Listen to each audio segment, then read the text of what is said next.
Okay mga kaibigan, habang po tayo ay nandito po sa bakasyon, no? At ako po ang nagmamaneho ngayon mga kaibigan. Ngayon, kahapon nga po, lumabas po itong mga kangkong vloggers at sinasabi po nila na ang mainstream na Yahoo News ay fake news daw.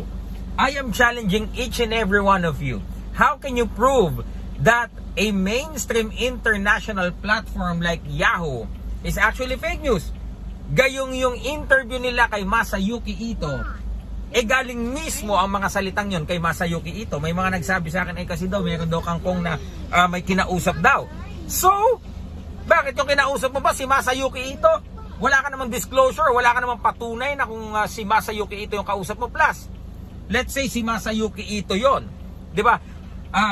Ibig mo ba sabihin, i-contradict ni Masayuki Ito ang statement na sa kanya mismo nang galing? Imagine guys, yung mga statements na yon, sagot yon ni Masayuki Ito sa tanong po sa kanya ng Yahoo News Japan.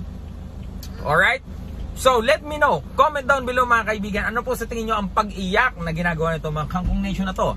Hinggil po dito po sa pagkakatanggal ni Casimero at hindi na po interesado sa kanya si Masayuki Ito. Silver Boys TV.